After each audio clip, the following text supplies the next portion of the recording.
Hello guys! Hello guys! Hello guys! Hello guys! Hello guys! Nandito na naman tayo ngayon sa Trev Electrical. Mangyayari ngayon, gagawa kayo ng video para ituro sa inyo ang kaunting kaalaman.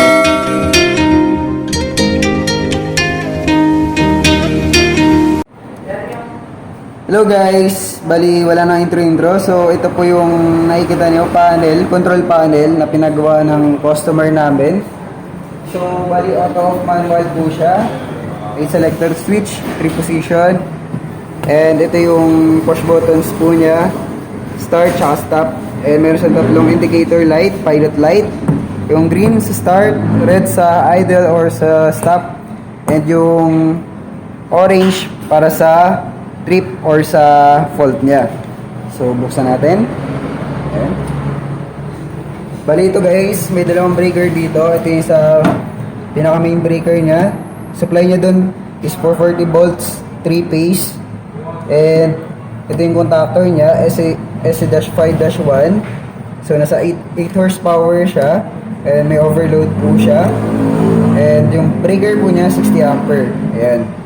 And dito may yung breaker po na to, MCB, para po to sa floats switch. Ayan.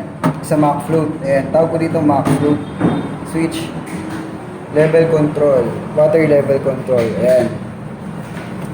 Ayan guys. Bali to 20 volts po to. Kaya nilagyan namin siya ng transformer para ma-convert yung 442 to 20 volts. Ayan.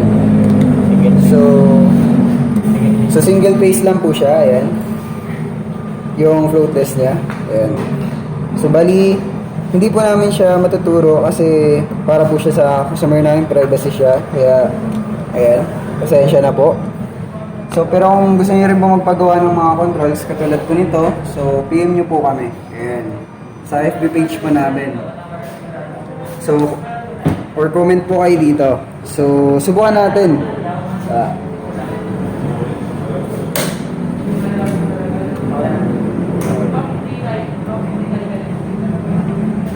Natin yung breaker.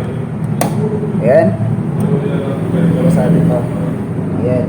So, ito yung map float niya. Ayan. So, set natin sa manual muna. Ayan. Ayan. Stop. Okay. Ayan. Set natin sa auto. Ayan. So, kapag nakababa na siya, sabihin na under na yung motor. So, kapag nakaangat siya, ayan, mamamatay siya. Ibig sabihin nun, pag nakaangat yung float, puno yung tangke. Kapag nakababa, ayan, sabihin, wala nang tubig or kailangan niya ng, ayan, masupplyan ng tubig. Ayan. So, bali yan na naman siya. Pero, subukan din natin yung trip niya para sa overload natin.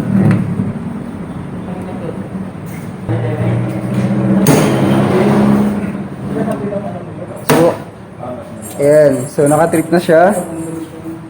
Natin. Ayan. Ilaw yung orange niya. Sa manual, ganoon din. Ayan, nakatrip din siya. Kasi, since isa lang yung contactor, isa lang yung overload niya. Ayan. So, magdi-trip siya pag overload or ayun. Pag nag-overload siya, magdi-trip po siya.